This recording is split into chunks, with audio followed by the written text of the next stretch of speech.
Morning. So our first reading came from the second book of Maccabees.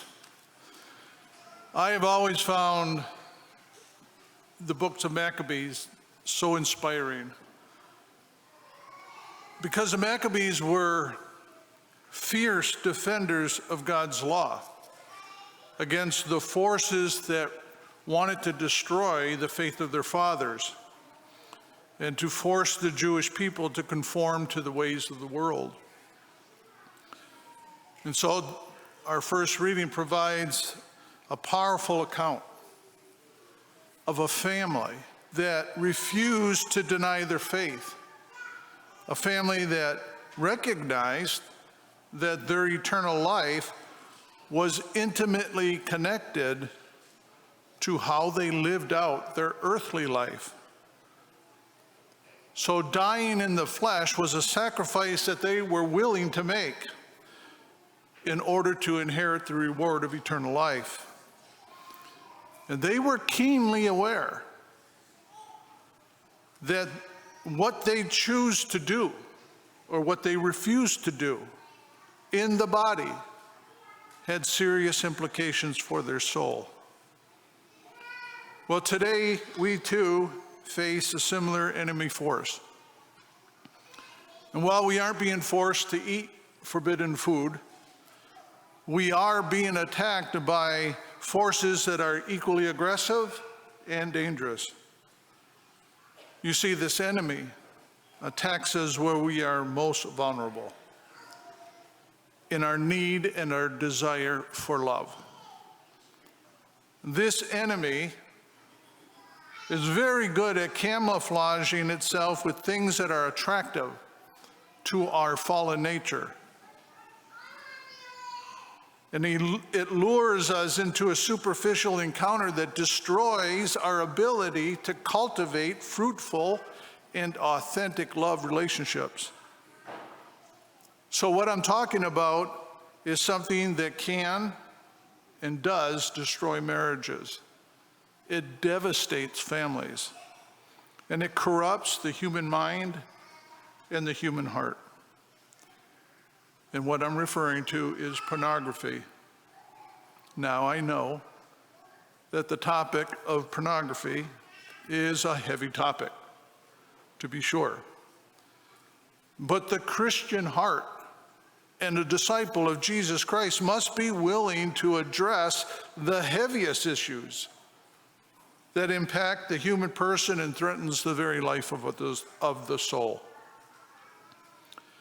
There is a very real connection between prostitution, pornography, and abortion, because they all require that the person, the object of the action, remain just an object. But the human person is not an object. Every person is a subject of God's love. Every person is created in God's image and likeness, and so consisting of a body and a soul. Prostitution, pornography, human trafficking, which includes slave labor, objectifies another person for their bodily usefulness. Abortion objectifies the unborn person as someone who is useless, someone unwanted, someone who is dispensable. And I think if we were to try to define the current state of affairs within our country, around the world, we'd have to say that in some ways it's a culture that is increasingly losing its soul. And what happens when a culture or its people lose its soul? It dies, because it loses its connection to the very one who gave us life. And there is a portion of society that has gone all in an effort to objectify the human person. There is an extreme ideological push to strip away our sense of self as being wonderfully and beautifully created by God, And in essence, it denies and it divides the wholeness of a person into its various biological parts. It entirely dismisses the body-soul unity and the uniqueness of each human person. This ideological separation of body and soul is in some ways fostering a sort of cultural paganism, an immoral and mostly atheistic ideology that deadens the conscience and threatens the soul.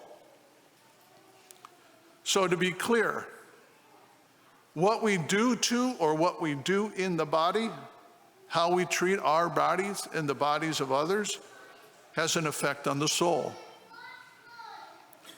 And while men and women are both targets of pornography, it's primarily the woman who is the most exploited, although both are deeply wounded in the end.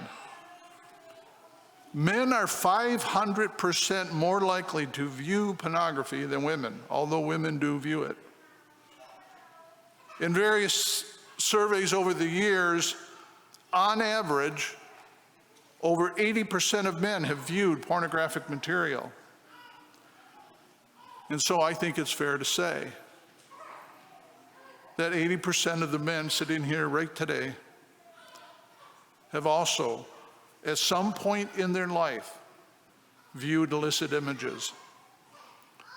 And some of you are being held captive to it, even today. It was revealed that 85% of wives whose husbands are addicted to pornography exhibit most of the signs that would lead to a diagnosis of PTSD, post-traumatic stress disorder. Husbands are called to love and protect their wives. Wives are called to love and respect their husbands. And real love, authentic love, means that we die to ourselves for the good of the other, and that we will do whatever must be done out of that love. So I met with a lot of young couples who wanted to get married. And so they would approach the church in order to go through marriage preparation. And it became really clear to me that I needed to ask a very important question. And so about 5 or 6 years ago, I began asking every couple, when was the last time you viewed pornography? Now, the question is typically met with silence initially. Most don't expect that I'll ask that question. It's not uncommon that I lose eye-to-eye contact with most of the guys. Now, I don't ask this question in order to put them on the spot. I ask the question in order to open the conversation about something that can destroy their marriage before it even begins. And I explain how marriages are seriously damaged, if not ended, due to the effects of pornography. I explain how the images of pornography are long-lasting and they have a chemical effect on the brain, much like cocaine and other drugs. Relationships within marriage, as well as other person-to-person relationships, become isolated and ineffectual due to the need for a greater dopamine fix, which happens when illicit images enter the brain. But more importantly, inviting illicit images into our thoughts and into our memory is a great act of infidelity to our spouses, to our fiancés, to our girlfriend or boyfriend. And Jesus really spoke extremely clearly on this. He said, "You heard that it was said, 'You shall not commit adultery.' But I say to you that anyone who looks on a woman lustfully has already committed adultery with her in his heart. And then Jesus provides a remedy. He said, if your right eye causes you to sin, pluck it out and throw it away. For it is better that you lose one of your members than to have your whole body thrown into hell. Now, this is not entirely just hyperbole, right? Jesus is clearly stressing that we must do whatever must be done to free ourselves from anything that causes us to sin, because sin is deadly to the soul. The very good news is Jesus himself is the remedy, because he has defeated the enemy. And although I referred to pornography as the enemy, understand it is the tool of the enemy. And know that Jesus can do within us what we are totally incapable of doing ourselves. And even the most addicted person can find perfect freedom in the mercy of God. But we must want it. We must sincerely ask for it, and then we must do whatever we have to do in order to embrace it. God's love for us and his infinite mercy is the key to the prison of addiction. And so I have some what I believe are effective and practical steps to help combat the addiction of pornography. The first and the most important, let's go to confession. Make a complete and full confession and allow God's mercy to cleanse and to free your soul. Number two, begin each day by renewing your commitment to purity of heart and purity of mind. Because every day must begin with a prayerful yes to God's mercy and God's grace. Number three, seek out help through programs or accountability software like Covenant Eyes, which is a surveillance software. And it records the user's internet access and activity and reports it to someone that you choose that will help keep you accountable. And it also provides filters to protect your children from accessing illicit images. And that's Covenant Eyes.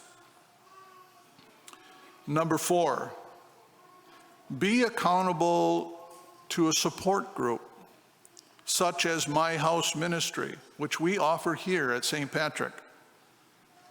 Father Matthias has a short article on page 4 of the bulletin explaining a little bit about My House Ministry along with contact information. Then finally understand this, that the battle against addiction, any addiction, does not require a Herculean effort, but it does require a Maccabean conviction. And that conviction is that there's nothing more important than protecting the sanctity of our life, the sanctity of our soul.